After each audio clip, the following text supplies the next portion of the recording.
percent automatically. You may see three different types of ways of showing it. It could be f, g, x. It could be f of g of x, or f o g x, which is a little circle. You're probably more familiar with this one from GCSE. Yeah? Let's hope we remember. The letter or the function letter that's closest to the x is the thing that happens first. Okay? So if it was fgx, then we would perform the function g first, and then the answer to that, or that expression, would then be substituted into f. Okay? So,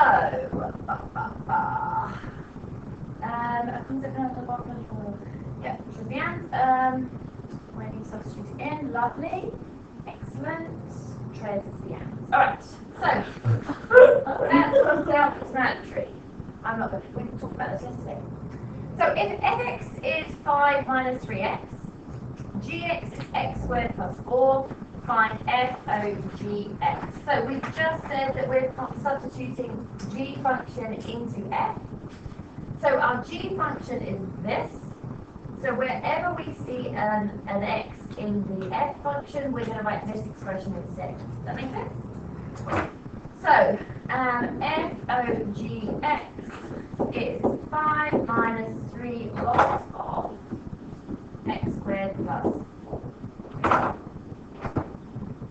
Give you a little bit of time to look at that. So 5 subtract 3 lots of x squared plus 4, because our g function, which is the red circles one, goes into the place of the x in the original f. Now, we wouldn't leave it like that, we would expand the simple one. So we've got 5 subtract 3x squared, subtract 12, hopefully you'll find with that. And then that gives us negative 7 subtract 3x squared. Okay?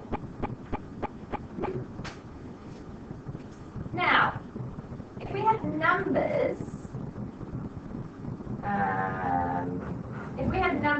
now, depending on the order that the question does something, if they've already asked you to find an expression for f o g x, then what you can do is, if you've then been asked to find f o g 3, you can obviously stick that value into that expression. Yeah? But sometimes they may just ask you for this. They don't want you to find f o g x. So if they do that, then it's easier to find g3. Okay, so we find g3. So that's 3 squared plus 4.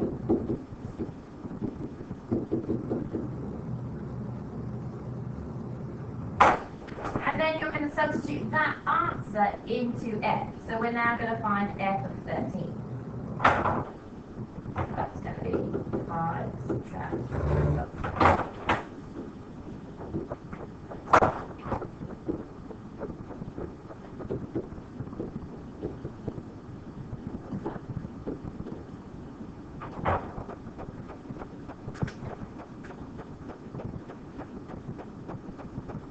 Make sense?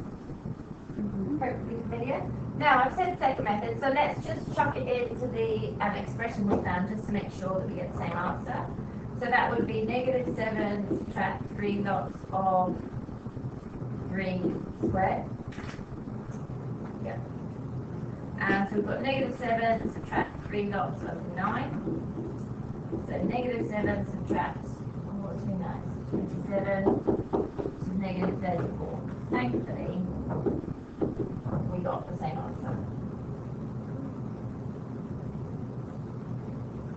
But as hopefully you can appreciate, is if you were just asked to find FOG3, it's a bit of a pest to have to do all this work and then substitute the value in to get negative 34. It was much quicker just to stick the numbers into the expressions and follow through with that. Oh, just Ellie, you're looking like you're getting confused.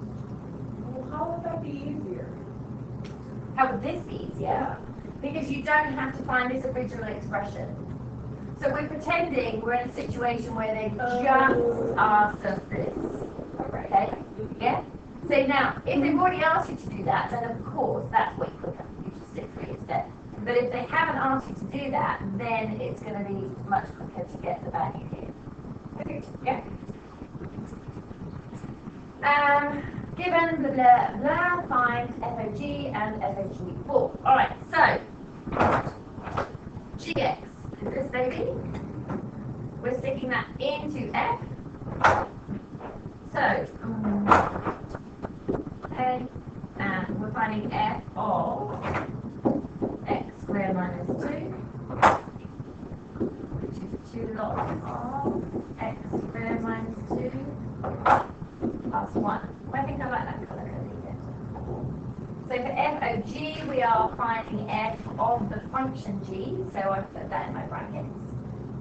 I know that wherever my x is happening in the f function, I'm going to put that expression instead. And then I'm going to expand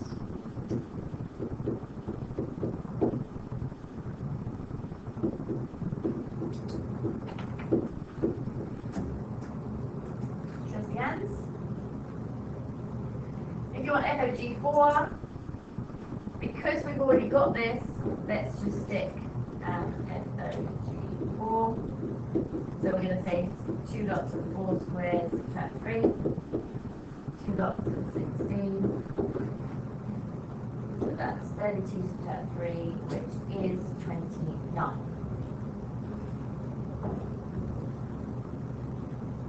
But if they hadn't asked you to do that, you would find G4 first.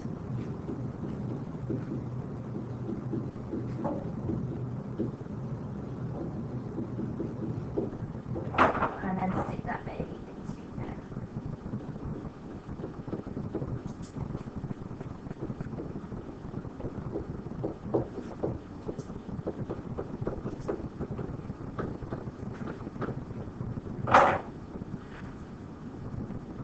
That was all quite swift. Everyone alright with that though? Should be familiar to you. Alright, so inverse function. So what happens with an inverse function is it reverses the action of the function. Okay, so remember we talked about this already, about the domain and the range switching, didn't we? I'm not on the phone. Did we talk about that? Get a bit confused. Yeah, we talked about domain. Oh, so shush, Miss Harrison. Different class. Alright, so when you're finding the inverse of a function, your x and your y switch. Okay? So what actually then happens is that we know that the domain is usually the x and the range is the y. So obviously those values are going to be completely switched when it comes to an inverse function. Okay? We show an inverse with f to the minus 1. So up here, okay, so with f to the minus 1. Now, be careful, I'm going to say this now and it's not going to mean that much to you, or maybe if you remember it from GCSE, but when we come to differentiate, you'll see expressions that have f dash x, okay? One of the main issues that people have is that they're getting them mixed up, okay? So f dash x means to differentiate, okay? But the inverse is a minus 1, okay? So just make sure that you're clear on that and don't get confused. Like sometimes mentioning it makes it even worse, but we'll come into it later anyway. Okay, so what's this stuff here then? So if fx is that, gx is that.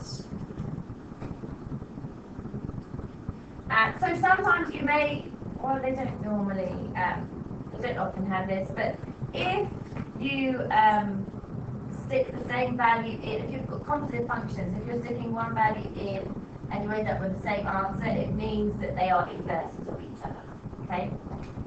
Doesn't often happen. You can use the horizontal line test to identify inverse functions. So if a horizontal line crosses the graph of a function more than once, there is no inverse function, so it means that you cannot find the inverse of it. So remember the good old vertical line test?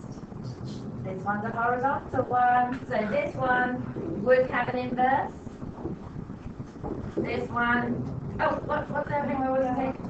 More than once, shut up, Miss Harrison's too. No, that one doesn't. This one, yes, would have. For A, like, wouldn't it be, if it was flipped, would that be the your solution, or is that just Say again. like, if it was just like frowny face instead of a smiley face?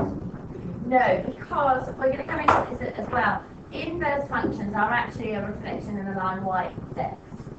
not at the x-axis. Oh. Okay. Horizontal line, yes. Horizontal line, no. Okay, so it hits it more than once.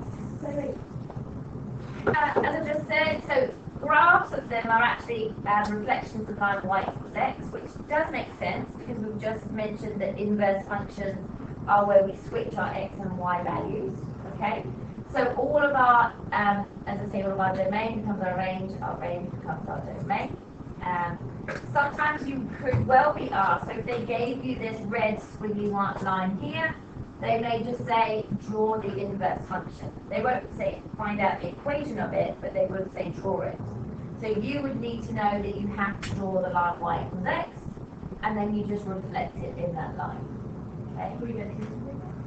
No. Not likely. Really? I haven't seen these kinds of questions come up. It was more the Cambridge GCSE exam that they would do that, but not IB.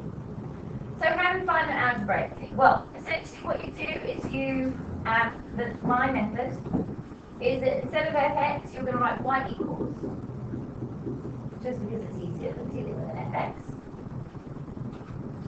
You then switch your x and y, so this becomes x equals 3y minus 2. And you then rearrange to get y on its own. So our inverse function here is x plus 2 all divided by 3. So, right, y equals. Switch your x and y values. Your x and y letters, variables. Rearrange to get y on its own. Okay?